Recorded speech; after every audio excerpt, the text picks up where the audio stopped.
आपल्या 10 दिवसांचा मुक्काम संपून सर्वांचा लाडका बाप्पा आता आपला निरोप घेतोय।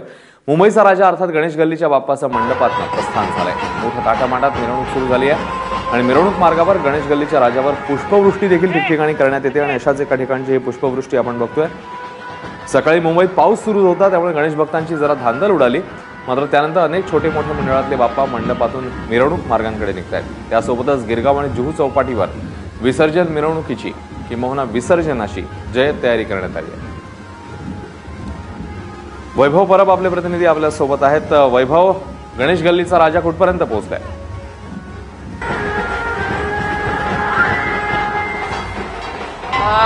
अश्विन, अजूनपर्यंत जी गणेश गल्लीची मुख्य गल्ली आहे त्यातूनच अजून मुंबईचा राजा बाहेर पडला नाहीये।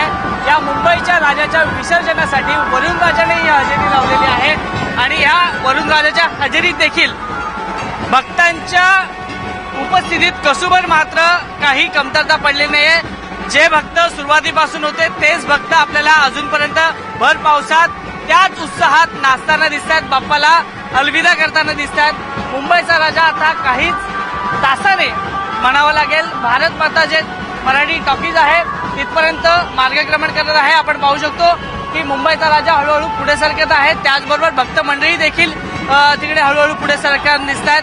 मुंबईच्या राजाचं वैशिष्ट्य सांगायचं झालं तर मुंबईच्या राजाला प्रत्येक ठिकाणी प्रत्येक बिल्डिंग जवळ त्याचं मानपान केलं जातेलं आहे, त्याची पूजा केली जाते आहे, त्याला हार दिले जात आहेत। त्यामुळे मुंबईच्या राजाचे भक्त आहेत ते कुठेतरी आपल्याला इकडे गल्लोगल्लीत आणि वाटेवाटेत पाहायला मिळतात। आणि त्यानंतर जर आपण बघितलं तर मुंबईच्या राजाला ठिकठिकाणी जे मंडळ आहेत ते देखील जॉईन होताना आपल्याला पाहायला मिळतात आणि म्हणूनच मुंबईच्या राजाची गर्दी आहे ती आता अधिकाधिक वाढताना दिसणार। मुंबईचा राजा भारत माता थिएटर पासून काळा चौकीच्या परिसरात जाईल, काळा चौकीनंतर तो ग्रँड रोडच्या दिशेने जाईल, ग्रँड रोड कडून ऑपेरा हाऊस, मग तो सायंकाळी गिरगाव चौपाटीच्या दिशेने मार्गक्रमण करेल आणि साधारणतः 8:30-9च्या सुमारास मुंबईच्या राजाचं विसर्जन केलं जाईल।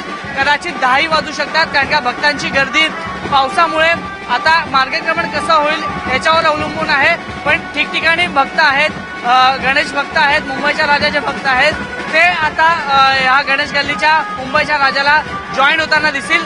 एवढेच नाही तर मुंबईचा राजा आता बाहेर निघाल्यानंतर लालबाग परिसरातले तेजुका मेन्शन असेल, लालबागचा राजा असेल, इतर अनेक गणपती मंडळ असतील ते आपापला गणपती बाहेर काढतील मिरवणुकीला। त्यामुळे एकंदरीत लालबाग नगरी असेल ती संपूर्ण गणेश भक्तांनी आपल्याला फुललेली पाहायला मिळेल। अश्विन, वैभव, या वातावरणाचा उत्साह या ठिकाणची ताजी स्थिती तुझ्याकडनं जाणून घेतच राहू। तुर्तास धन्यवाद या माहितीबद्दल।